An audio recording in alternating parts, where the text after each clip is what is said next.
Hello, everyone, and welcome to another episode of the Operations Room, a podcast for COOs. I am Brandon Mensinga, joined by my amazing co-host, Bethany Ayers.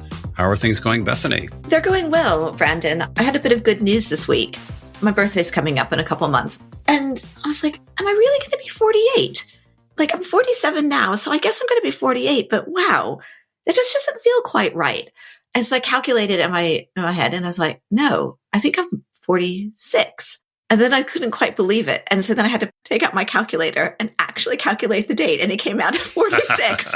For some reason, for the entire year, I thought I'm 47. And anytime people ask me, I'm like, oh, no, 47. And so I've just gained a year. Nice. Oh, my goodness. That's tremendous. I hear you on this because I had exactly the same thing happen to me. It all becomes a blur somehow. You don't care so much about it, and then the numbers start getting higher, and you lose the plot. It's all very confusing at some point. All right, let's move on. So today we have a timeless classic, which is how does a COO work best with a CEO? Our special guest is Scott Gellman, the CEO of Nowsta, and we'll get to him in a few minutes. But I guess what I wanted to start with, Bethany, was this question. I think we have a lot of opinions on this in terms of how a COO works best with a CEO. And to kick us off here, maybe just a very simple, straightforward question that actually can get quite complicated, which is how do you and the CEO stay in sync? How do we stay in sync and not have it take up all of your time, maybe? What worked really well for me and the CEO I was working with is we had a Google Doc that was just a live shared doc between the two of us. And we wrote down all kinds of topics. It was a to-do list, worry list, woke up in the middle of the night with an amazing idea kind of list. And then come Friday afternoon when we had our one-to-one, we would use that as the basis of the conversation. But it was also really interesting was how many things came off the list before the Friday.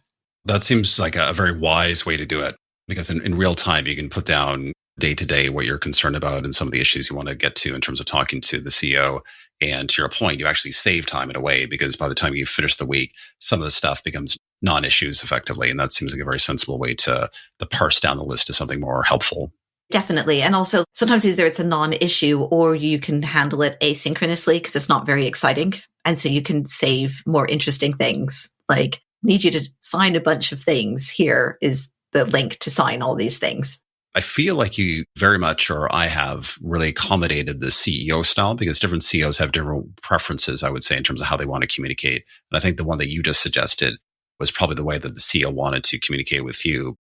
The CEOs that I've worked with in the past, almost exclusively, I would say, were very much had the impulse and wanted to talk to me on a daily basis, which is either at the end of the day, we would blow off some steam, have a bit of a chat around just what happened that day and how we're feeling about things, or the walk around the block coffee chat, which again, just more stream of consciousness. Let's go for a walk and just have a bit of a chat around whatever the case might be.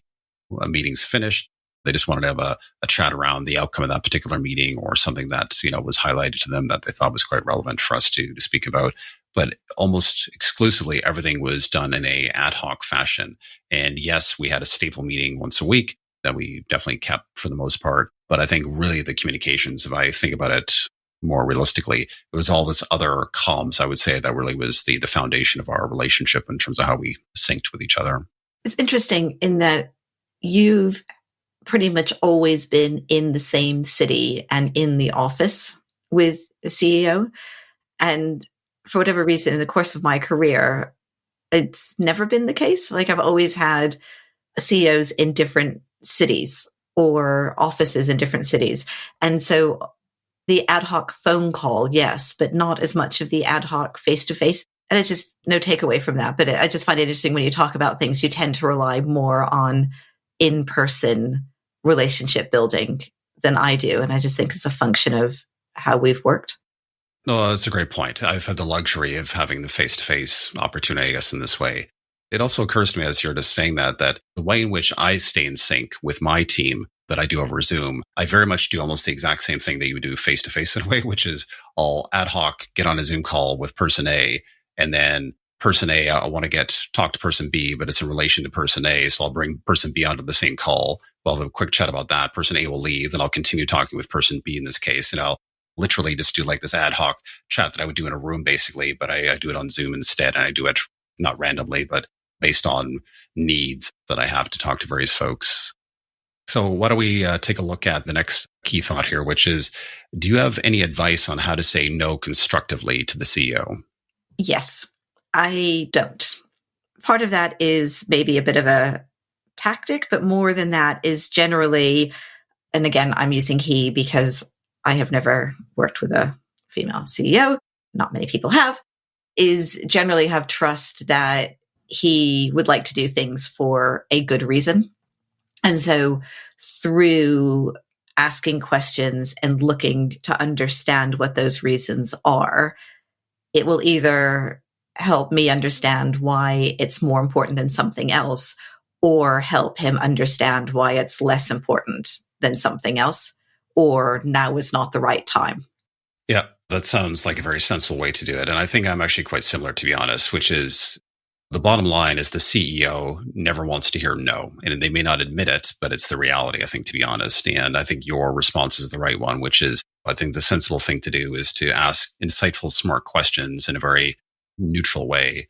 And then if it's appropriate, to really share your view directly, which is to say, look, here's my view. This is why I think it's a bad idea, which is A, B, and C, and leave it at that. Ultimately, in the relationship dynamic that you have, they're ultimately the decider. And I'm very happy to go with that decision as that person makes it. But equally, it's important to me to ensure and that they respect as well. And they're happy to receive my viewpoint in terms of whatever it might be in this case. And they take it for what it is and they take it on as guidance. Whether they accept it or not is perhaps less important in some ways. But that's the kind of relationship that I think is healthy and constructive between the CEO and the COO.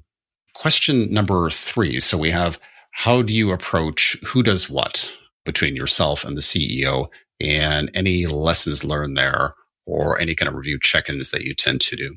This one worked out so well. And it was just one of those moments that happened spontaneously. It wasn't a plan. I hadn't read it in a book, but basically we both just wrote out everything that we did, and particularly everything that we did that we absolutely hated, like the energy draining stuff that you hate going to work for. And then looking at the lists, we were able to swap things out really easily. And it was like, oh, I quite like setting up the cadences, let's say, for example, or you have scheduling. I'm all about scheduling, but I don't really love reporting very much. And he's like, oh, I love reporting. Like, give me a chart any day. I like reading reports. I just don't really care about setting them all up. I find it a bit boring. So anyhow, we just divvied it all up. And then there was only like a handful of things that we both hated. And then we just had to share those. And it happened spontaneously at work, but it's actually something that I also did with my husband about 10 years ago. And it has transformed our marriage, because like making lunch for the kids during the school week, I hated it more than anything. It would destroy my entire morning having to make lunches. And my husband's like, what's such a big deal about lunch? Lunch is easy. And I was like, okay, you do it now. And he just did for 7 years. It was awesome. Did he know he was signing up for a 7-year commitment in that case?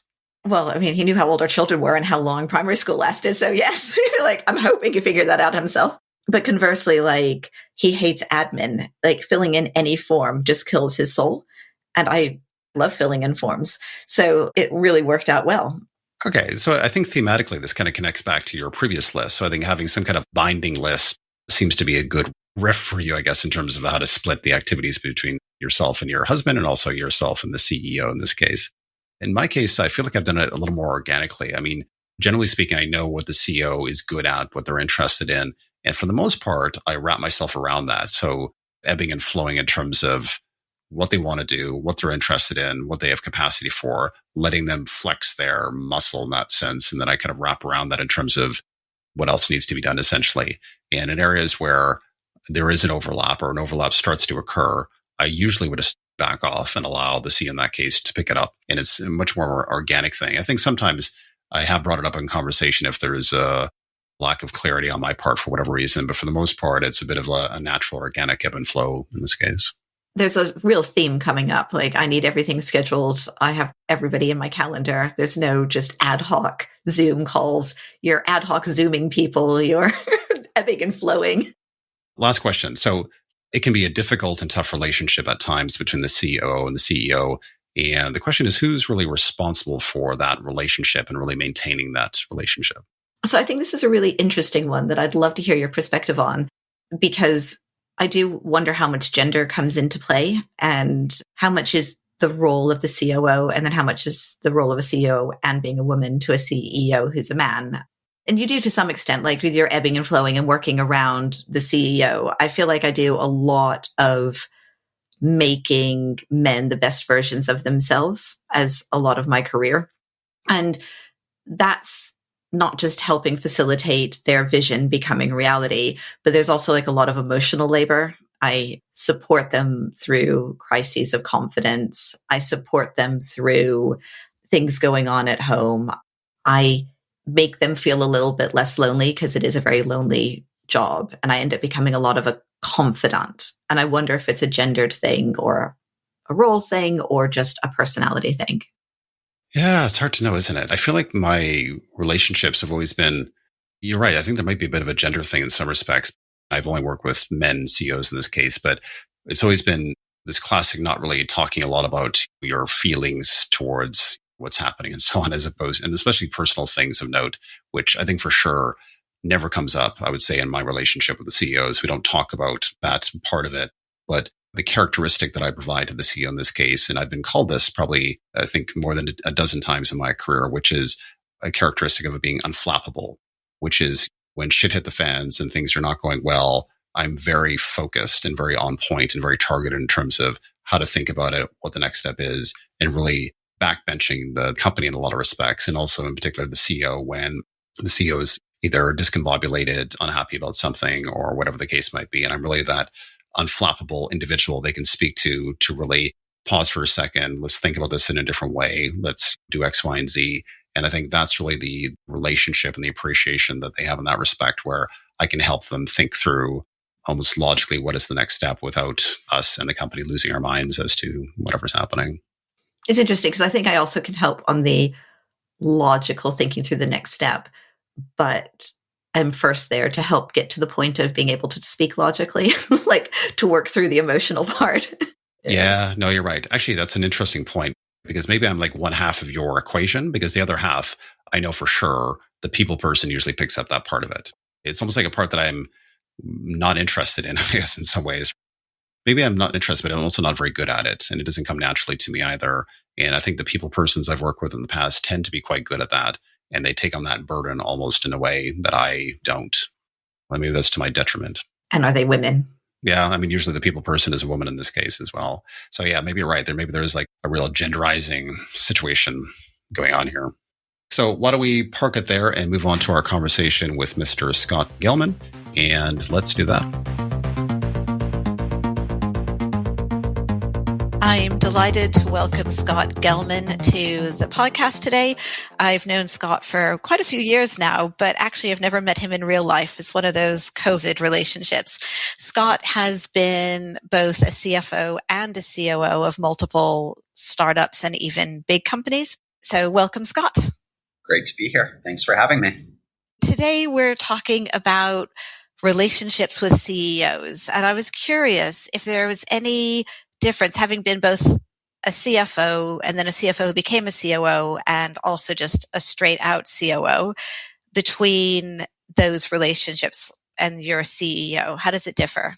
I think the biggest difference between the two roles is the CFO is very clearly defined. You know what you are absolutely responsible for on a day-to-day basis as the CFO. As the COO, I think it is very similar to being an ER doctor. You're trying to figure out where the biggest problem and pain point is within the company. And it doesn't matter if it reports into you or if it doesn't. You need to make sure that you're able to mend the patient, take care of the patient, and then move on to the next one. Yep, without pissing everybody else off, or maybe you do. I've always found that difficult of when are you stepping on toes and when are you not? Yeah, I mean, and that's the interesting and probably the most complicated part about that is navigating the relationships and working cross-functionally to figure out Are you stepping on somebody else's turf, and how are they going to actually respond to you helping them? When you really are, you've got good intent. You want the company to do the right things. And you are ultimately responsible for making sure that the company is headed in the right direction, at least as the COO.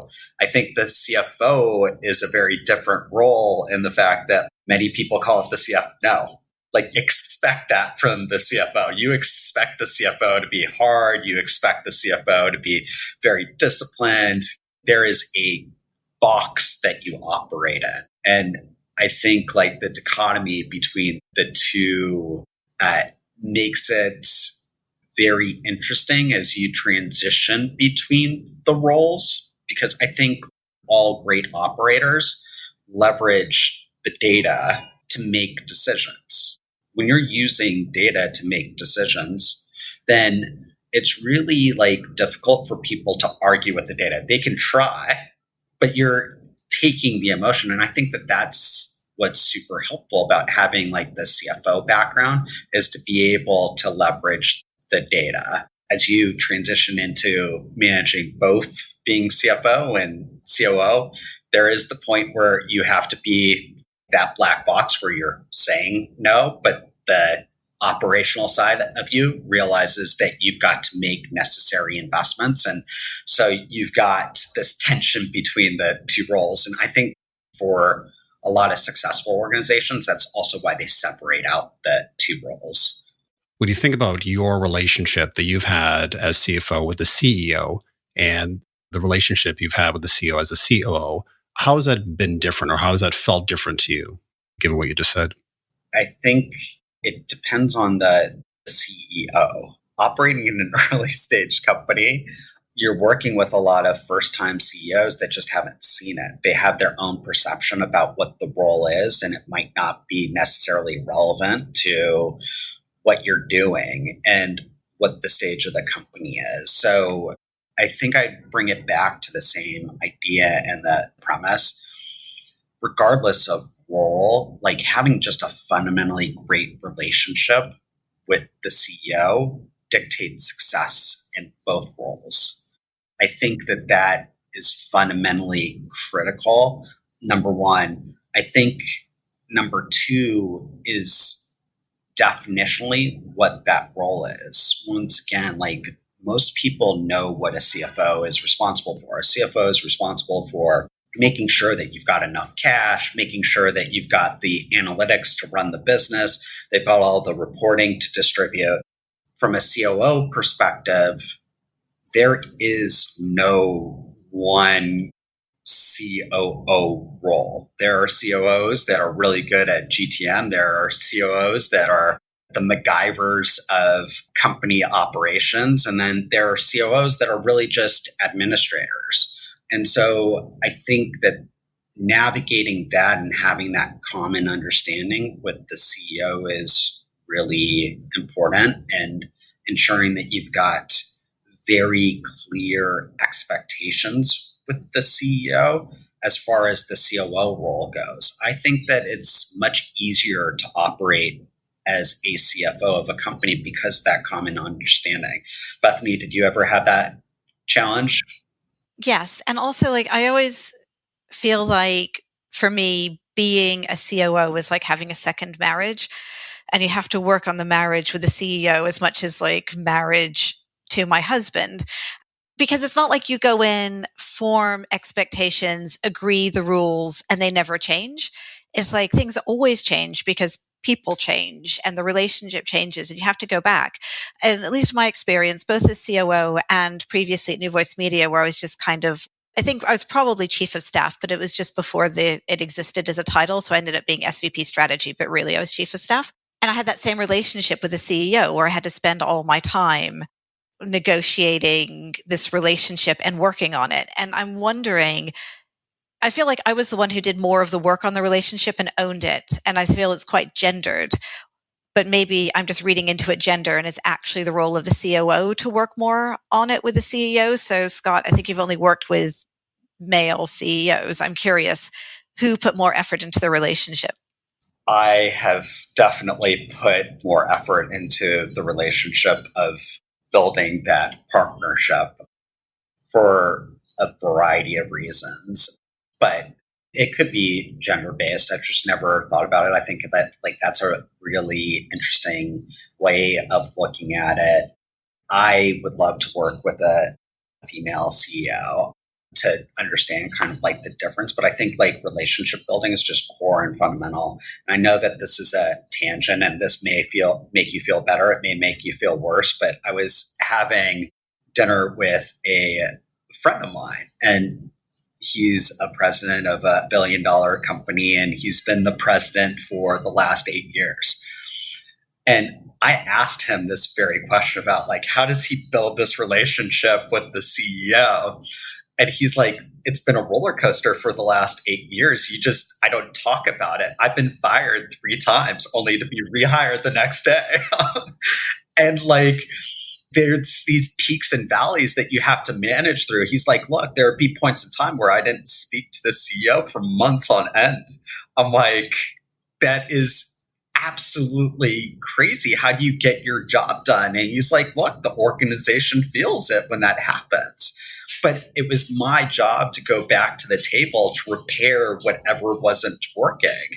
And how it works under stressful situations versus when you're actually like succeeding, it's totally different. But the actual responsibility of managing the relationship was always on him. I don't know if it makes me feel better, but yeah, I think it does. It's like it's around the role, not the gender. How about you, Brandon? Have you had similar experiences? As a male working with other males in terms of the relationship, I find I'm very stereotyped, I guess, in this sense, because we don't talk about the relationship mostly. This has been my experience. We just kind of do our functions. We ebb and flow around each other organically in a way where I know that he has certain interests and things that he wants to do and things that concern him. And I kind of like weave my way around that. And maybe that's kind of what you're talking about a little bit, Scott, which is I take the responsibility to weave around him, not him weaving around me, if that makes sense. You know what I mean? And I'll do it as best I can see it and feel it. Will I sit down and talk with him about it specifically? The answer is probably no, or very rarely. But I think it's, again, because of these male side of things of me, I guess, and how I've been brought up, where you don't really talk about it overtly so much in terms of the relationship. You just do your job, weave around the person as best you can, and try to make it work in a way that is satisfying to them, essentially. And if they're not satisfied, you can usually see it, sense it, feel it, whatever I guess the case might be. But I guess I would flip this back to you, Scott, just in the way that if you think about putting effort into the relationship, or you're taking responsibility for managing the relationship, for all the CEOs that are out there listening to this podcast, is there anything that you could tell them to help them think through how best to do this? Either kind of practical things to consider or experiences that you've had that were revelatory in the sense of the kind of effort type-wise, I guess, of how to make that happen? I mean, I think everything comes back to communication. Relationships where I have worked best with CEOs is we're talking daily. And where it's been most challenging is you get your one-on-one each week, and if they show up, great. But if they don't, you can't rely upon it. So everything, I think, is about communication, even having daily check-ins and talking about like what's going on within the first 15 minutes of the day. I also think sending weekly updates so the CEO knows what you have been working on, because they might not be as close to the business. And it depends on what the CEO dynamic is. And then CEOs are human beings too. If you can build that relationship outside of work, you build more continuity within the organization. So making sure that you agree to go out to dinner or go out to breakfast or go out for a drink, play a game of pool, go for a hike. I think that that's really important. And that point about hiking, and I think in today's hybrid world, that makes it very hard. But if you look at some of like the great thought leaders, the great CEOs out there, and a lot of the COOs that I've known that have been particularly successful, they go on 2-hour walks with their CEOs on a weekly basis where they're just talking about the business, strategy, execution, what's not working. And then they use that to actually organize their thoughts going into their weekly leadership team meeting. So to me, that makes a lot of sense. Like, you're building a sense of rapport, but you're also doing it where you're actually socializing and talking about the business. But all that comes back to like one fundamental key factor, which is how do you communicate with your partner, arguably.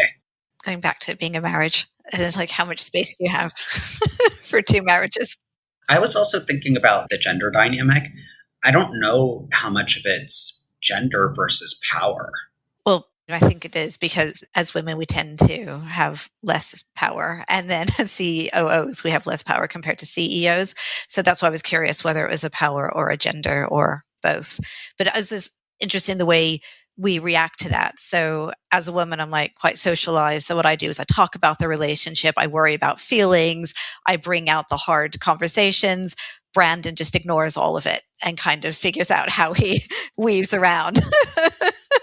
I think that that's like both of your individual approaches to it. But I think the commonality between it, though, is we all understand that as COOs, the ultimate decision maker isn't us. It's the CEO, and navigating that, I think, can be really challenging. In our personal relationships, we've got a voice, and we all have kids, and we're all parents, but it is purely equitable when you think about it from a personal relationship perspective.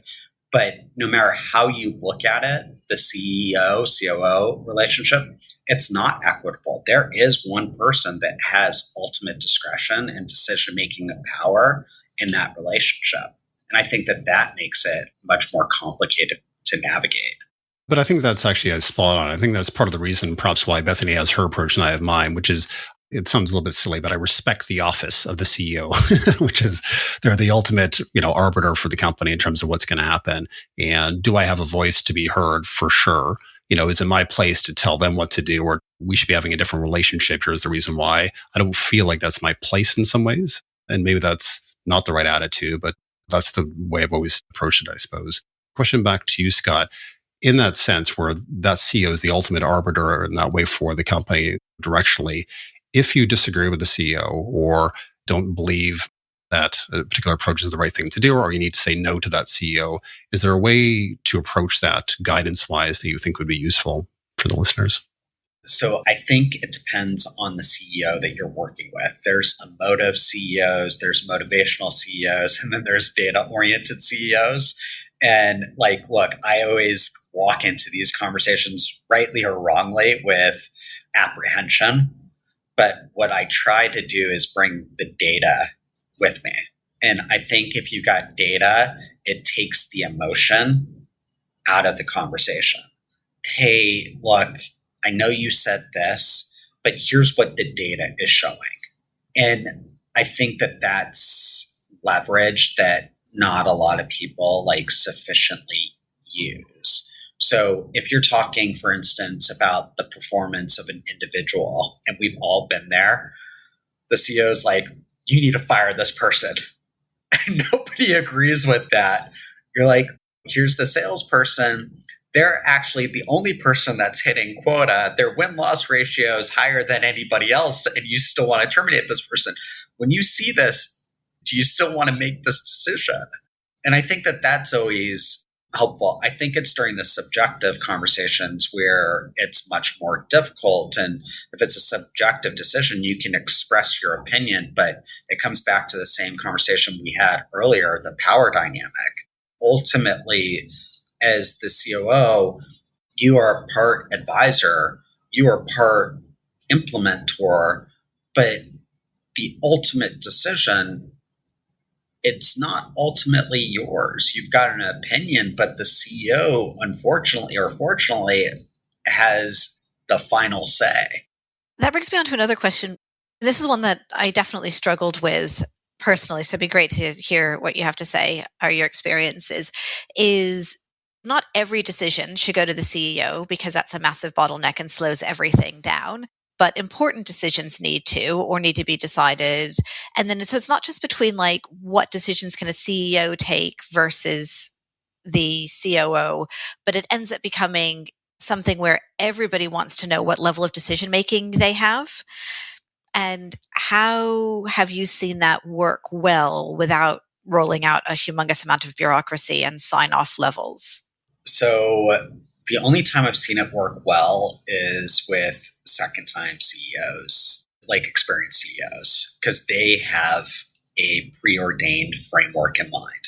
Like I've seen RACI charts. I've seen like the McKinsey method, the Bain method. Some CEOs want to be involved in every single decision. I think one that I've been advocating with other CEOs that I talk to when they ask about this is like the Amazon approach, which I think is like really interesting. And they still use this. Way back in the day, Jeff Bezos categorized decisions into two separate drivers: reversible decisions and non-reversible decisions. And if it was a non-reversible decision, it had to be decided amongst the leadership team. And if they still didn't think that it was a non-reversible decision, it got elevated all the way up to him to make the decision. Non-reversible decisions, depending upon the order within the organization, people can make those decisions. And it allowed them to run a lot quicker, a lot leaner, because there was a lot less bureaucracy. Because, look, they wanted to encourage innovation, execution, and speed. And if you made a bad call, everybody does, you could actually quickly reverse it and move on from that. So, yeah, for new CEOs, I think like that decision-making paradigm is really difficult and complex to navigate. But I also think sending those weekly updates about here's what was going on, or having those conversations to make sure that the CEO knows about the decisions that you're making, certainly helps navigate that. But in the early stage world, I haven't seen like a clear cookie cutter approach to really making and navigating that decision. Have either of you seen it? No, or at least nothing that wouldn't be super bureaucratic and painful. And then it's not going to work because who's going to adhere to it really? Because what I've also seen is maybe the CEO delegates, but then one level down, and then the execs don't delegate either. So it's like, how do you actually delegate to your team so that the decisions are being made at the right level? That's where I've gotten burned personally. I take the approach of trust but validate.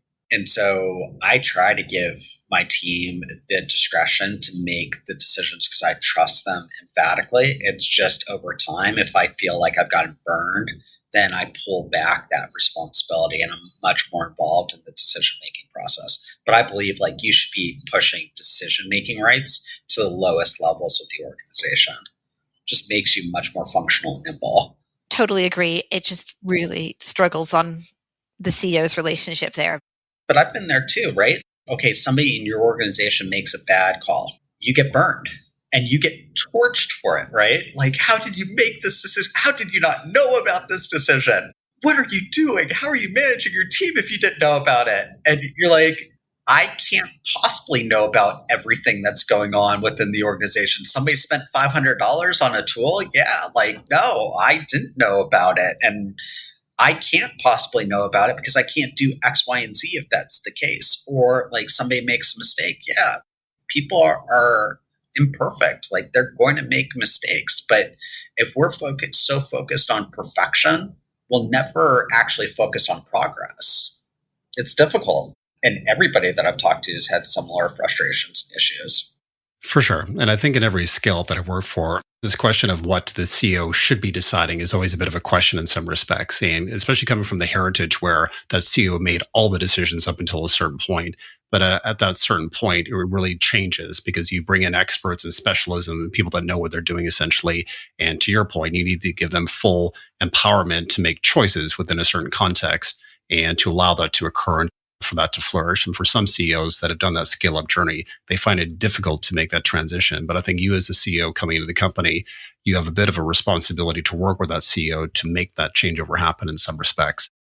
The way that I've always looked at it is that anything that has a cross-organizational impact of consequence that needs to be rolled up to the leadership team to make a decision. And if the leadership team as a totality, as a unit, can't make that call for whatever reason, then that needs to get escalated back up to another group. So whether that's the C-suite members or in fact the CEO themselves, that's perfectly fine. Somebody needs to decide essentially. Generically, I would say it's generally worked for the most part. No, I think that that's a great approach. I can see how it works, but I also think that this is an interesting tangent where you talk about, as a first-time CEO, you bring on all these executives that have all this experience that you should listen to. That doesn't always happen, but that also explains why the average tenure of a startup executive is about a year to a year and a half, right? For that very reason. Like the CEO doesn't always listen to the people. And by the way, sometimes the executives that you onboard aren't the right people to bring into the fold. And that makes it even more difficult, especially if you're the COO that was responsible for hiring those people. To Bethany's question about like decision-making rights, then it's like, you're so experienced. How did you make this hire? Well, they've been successful everywhere else, but in this environment, they haven't been successful. I could see the look on Bethany's face. She's like, yeah, I've been there. This really comes down to trust, because I think that part of this is around, unless you're the co-founder COO or you've come in very early, you do need to rapidly build trust with your CEO. And the CEO, for the most part here, talking about founder CEOs. So it is their baby that we are trying to help them grow. How have you built trust quickly? Or are there any lessons learned on how to build trust? Yeah, I'm going to just take one step backwards from even that. Questions that you're asking during the interview process to figure out, is it a match or not? And I think about this every single day. And I think every COO that's listening to this that has experienced a wonky relationship, like thinks back, what did I miss during this process? So there are two questions that I have learned, one that I ask, one that I would ask in the future. Is trust given or is it earned? I think that is honestly, if you can't get a straight answer about that, because it totally changes how you operate. And based on your question, those first 90 days, if you have to earn trust, you're going to operate so much more differently than if it's already given to you and you have the carte blanche ability to do that. I think the second part is walk me through how you delegate. Specifically, I want to know what are my roles and responsibilities from day one. Show me the org chart. What are my expectations? What's the job scorecard for me in my role? Because if you do not understand the answer to those two questions, then actually you can't execute to build that trust over the first 90 days because you're flying totally blind. You don't have any orientation. It doesn't matter if you're the world's best operator. The CEO doesn't trust you from the get-go, and you have to run every single decision by them. One, it impacts your ability to execute. But two, like you won't know how you have to communicate. Is it daily check-ins? Is it daily write-ups that you have to actually share? And it comes back to comms, especially during the first 90 days. And there's a book, The First 90 Days. I'm not sure if either of you have read it, that talks about literally how to onboard as an executive at an organization. And it's a great read, but I think it really comes back to that. You've got to get your orientation during your interview process as to what to expect. And then based on that, figuring out what's the communication modal that your CEO is expecting and then executing against that once you actually have that framework. I also think like straight up asking the CEO, how do I build trust and respect with you? And I do think that it's a combination of communication, but also like being able to get out of the office and like being able to do things that aren't just work related to build that relationship where you can actually trust each other and figure out how to navigate really, really difficult decisions. Early stage companies are a roller coaster filled with stress. It's easy to manage the relationship when things are going well. It is bloody hard to manage it when things are difficult, right? Everybody's feeling the stress of that. That could be during your first 90 days. How do you operate when that's happening? Because I think that is when you define the relationship between the CEO and the COO. It's not when things are going well. It's when things aren't going well. How do you work together? How do you work through a crisis? That's where I've seen relationships completely and totally fall apart. It divides you or it unites you. And I think after that, the first crisis that you work through, you'll figure out whether or not there's a good working relationship or not. I think you need to build the relationship in the good times and prepare and build that trust so that when the bad times come, you have some reserves. This isn't strictly about CEOs, but I'm just curious. Scott, Brandon, are you trust given or trust earned people? So for me, I've gotten really burned by it, but I believe in it.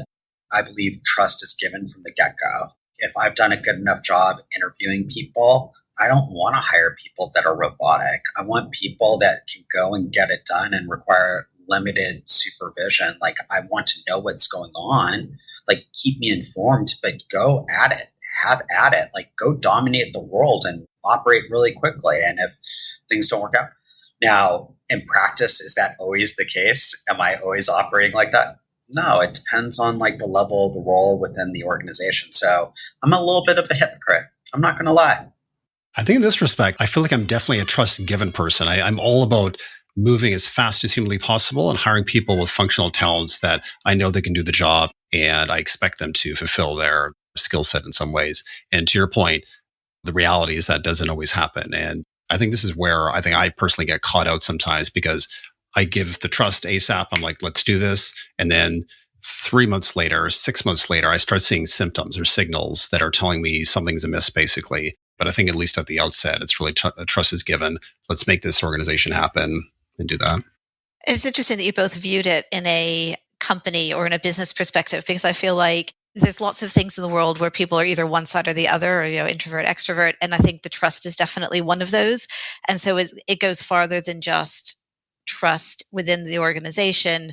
But do you trust that the world is a good place, or the world is a bad place until it proves that it's a good place? I think it's a bit of an optimist, pessimist view as well. I believe in both paradigms. But I also say, as much as we talk about it from a leadership level, is trust given or is it earned? I also think that you have to earn your direct report. They don't deserve to give you trust. You have to earn the people that report into you. You have to earn their trust. So flip it on its head. When you think about the skills that you have, the skills that your CEO has, these are always different in terms of the matchmaking process, but there's always some setup that makes sense. And then there's really that second question of how you structure yourself to align to that in terms of the line reports and, who you functionally line manage versus those that have a dotted line and so on. I'm just wondering if you can share any experiences with that where it's really created grief for you or been very complicated versus other scenarios which have been much better for perhaps some special reason. So I'm a big believer that dotted lines do not work. I've never seen them work. I've never seen anybody make them work. When you have two leaders that are responsible for making decisions, when they conflict and you haven't communicated, nobody in your organization really understands it. So I haven't seen dotted lines work. I think you have to have direct reporting lines. This is what the CEO is responsible for. This is what the COO is responsible for. And then hopefully you have the working dynamic where that functionally works. I like to communicate to CEOs. Ultimately, everybody reports into them. So if you want to talk to anybody in my org, great. Just keep me updated as to what the conversation is. But yeah, I don't know if I've ever talked to anybody where the whole dotted line thing has worked. Have you seen that anywhere? Really big organizations, I have, via my husband, seen it work. I think because it just gets to such a large size that things move very slowly. So there's enough time to talk through the conflict because you're working on a 5-year plan, literally, rather than our 5-year plan of hypothetical. I've never seen it work when it's a small company working quickly. Awesome, Scott. Thank you so much for joining us today. If anybody would like to learn more from you, get in contact with you, what are the best ways for them to follow you? Email is great, and a LinkedIn message would be wonderful. Great to have you on today. Just before we wrap, if there's one takeaway for our listeners from our conversation today, what would be the one thing they should remember? The one thing is relationships matter. The way that the CEO and COO relationship and paradigm work, ultimately, the stronger the glue and the cohesion between the two, the stronger the organization. So focus on that from day one. So thank you for joining us, Scott. And if you enjoy what you're hearing in the operations room, please subscribe or leave us a comment, or in fact, give us a 5-star rating in this case. And we will see you next week.